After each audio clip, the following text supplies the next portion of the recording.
500 নাগরিকের জন্য একজন পুলিশ কর্মকর্তা, আমরা এখানে 5000-এর জন্য একজন।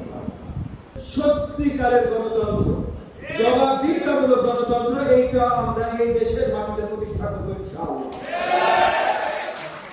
এবং সেটা প্রতিষ্ঠানের লক্ষ্যে আমি আপনাদেরকে বলেছিলাম যে প্রত্যেক মাসে আমরা উন্মুক্ত টাউন হল মিটিং করব। আজকে গত মাস রোজার মাস ছিল, রমজান মাস ছিল, এর জন্য আমরা করতে পারিনি। প্রথম এপ্রিল মাসে আমরা টাউন হল মিটিং করছি এবং যতদিন এই সরকারের মেয়াদ আছে, যতদিন আমি আপনাদের জনপ্রতিনিধি হিসেবে এখানে আছি, বরং আল্লাহ তাআলা আমাকে সেই শক্তি দিয়ে যতদিন দেবেন আপনাদের মাঝে থাকবা, ততদিন পর্যন্ত প্রতি মাসে টাউন হল মিটিং হতে থাকবে। আজকে আপনারা যারা আপনাদের কথা ব্যক্ত করতে পারেননি, মাইক্রোফোন পাননি বা সবকিছু বলতে পারেননি, একটু আগামী দিনগুলোতে এরকম আরো সুযোগ থাকবে, প্রতি মাসে বসবো।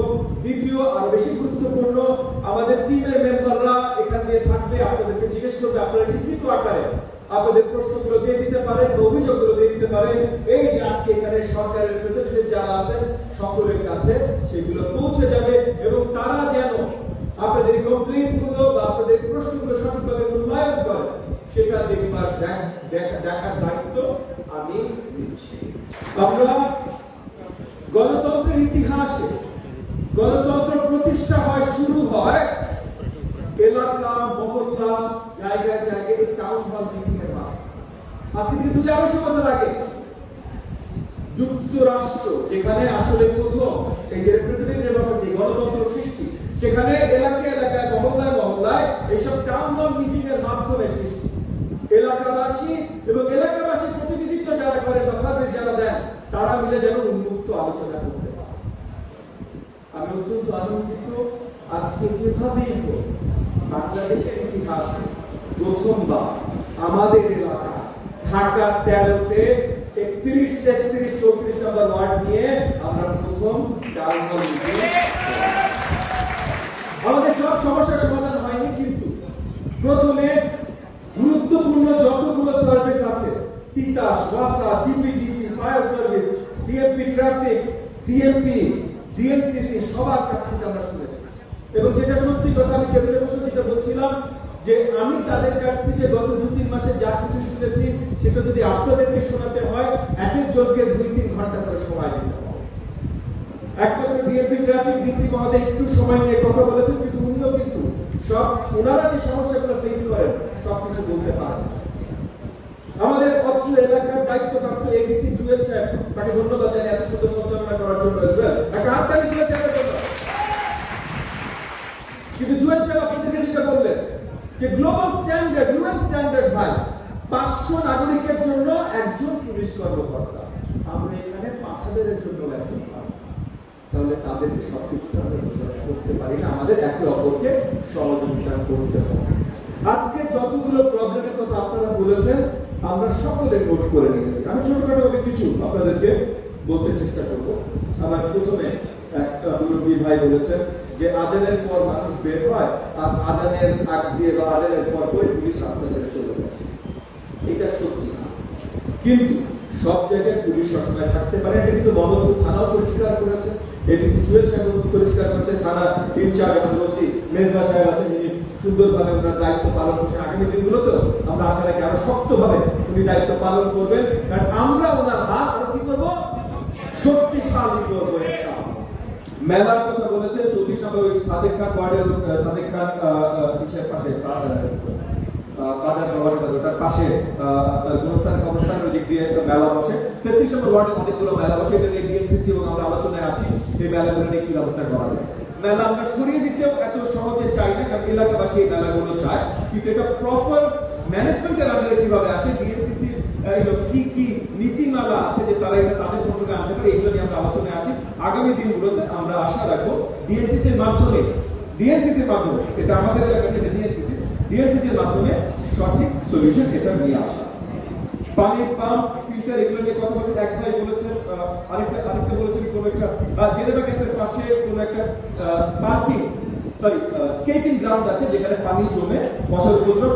আজকে সকালেই আসলে ওটা পরিষ্কার করা হয়েছে, আজকে সকালে পরিষ্কার করা হয়েছে। ইনশাআল্লাহ আগামী দিনগুলোতে আপনারা একটু দায়িত্ব নিয়ে পরিষ্কার রাখবেন, তাহলে পরিষ্কার থাকবে। নাইট গার্ডের কথা বলেছেন এবং এডিসি জুয়েল সাহেব সঠিকভাবে পয়েন্ট আউট করেছে যে এগুলো পুলিশ বা প্রশাসনের কাজ না, এটা এলাকা ভিত্তিক। আপনারা যদি প্রাইভেট সিটিজেনরা মার্কেটটা করতে চান তাহলে করতে পারেন। এই জায়গা থেকে আমার আপনাদের প্রতি আহ্বান যে এই যে নাইট গার্ড দিবেন, গেট লাগাবেন, এটা করবেন, একটা গেট লাগাইতে কত খরচ হয়, দুইটা নাইট গার্ড দিতে কত খরচ হয়। আমরা যদি এইভাবে নাইট গার্ড দেওয়া গেট লাগানোতে খরচ না করে আমরা যদি পুলিশ ফান্ডে ডোনেট করি, এগেন সেটা ব্যবস্থা আলাদাভাবে আমরা আলোচনা করবো, আমরা যদি পুলিশ ফান্ডে ডোনেট করি, আমার পুলিশ বাইরে যদি ফোর্স আর 100-200 জন বাড়াতে সক্ষম হয়, আপনার একটা গেট লাগায় যে আপনারা তালা দিয়ে দেবেন, সেটার বদলে একটা পুলিশ বক্স যদি ওই জায়গায় আমরা বসাইতে পারি, আমাদের এলাকাবাসীদের ফান্ড দিয়ে, কারণ গেটটা এলাকাবাসী ফান্ড দিয়ে লাগবে, একটা পুলিশ বক্স যদি বসাইতে পারি, একটা পেট্রোল অফিস যদি বসাইতে পারি, তাইলে কি আমরা বেশি উপকৃত হই না কম উপকৃত হই? বেশি। তাহলে এই জায়গাগুলোতে মানে আমরা ইন্ডিভিজুয়ালি আমার বাসা আমার এলাকা চিন্তা না করি, আমাদের প্রশাসনকে কিভাবে সহযোগিতা করতে পারি সেই দিকে যদি আমরা চিন্তা করি, সেই দিকে যদি ধাবিত করি, তাহলে আসলে হয়তো আমরা আমাদের এলাকা পুরো শহর, পুরো দেশের জন্য একটা মডেল এলাকা হিসেবে গড়ে তুলতে সক্ষম হব।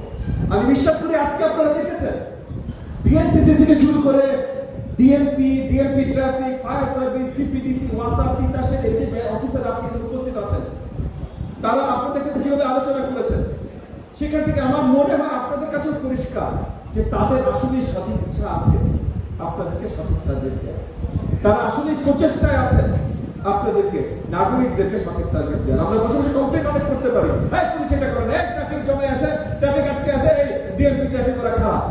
কিন্তু আমরা ভুলে যাই যে দোকানটা বসে রাস্তা আটকানো আছে, ওই দোকানে যে আমি কেনাকাটি করছি, ওই দোকান ছড়িয়ে দিলে আমি কমপ্লেন করছি, আরে শালা আমার মোহাম্মদপুর কত ঐতিহ্যবাহী এলাকা, রাস্তাঘাটে আমি যে কত মজা মজা খাবার খেতে পারতাম, পুলিশ ঠিক করতে উঠাই দিচ্ছে, এখন আমি ওই খাবার খেতে পারছি না। এখান থেকে আমাদের বিরত থেকে আমাদের প্রশাসনের ভাইপক্ষে যদি আমরা সহযোগিতা করি, সরকার কিন্তু আপনাদের, আগের দিন নাই শাসক সরকার, সেই দিন আর না, সরকার আপনাদের প্রতি মাসে জবাবদিহিতার কাজ করায় সরকার দাঁড়াবে, আমি দাঁড়াবো, কিন্তু আপনাদেরকেও মেনে নিতে হবে এটা আপনাদের সরকার। আপনাদের মনে করে সহযোগিতার হাত আপনাদেরও বাড়িয়ে দিতে হবে। সেটা যদি আমরা করি তাহলে ইনশাআল্লাহ আবারও বলছি আমাদের এলাকার ঢাকা 13 পুরো বাংলাদেশের জন্য মডেল এলাকা। অন্ধকার একটু বেশি, সেই জায়গাগুলোতে অন্যায়ের যারা অন্যায় করে, অন্যায়কারীরা তারা নিজেদের জায়গা তারা কিন্তু খুঁজে নেয়। তার জন্য আমার ক্যাম্পের ভাই বোনেরা অন্যায়কারীরা, কিন্তু অন্যায়কারীরা যে যেখানে আছে এইখানে এসে তারা জায়গা খুঁজে নেয়, অন্ধকারকে অপব্যবহার করবার। তাহলে আমাদের একটা দায়িত্ব আছে এই অন্ধকার মোচন করা।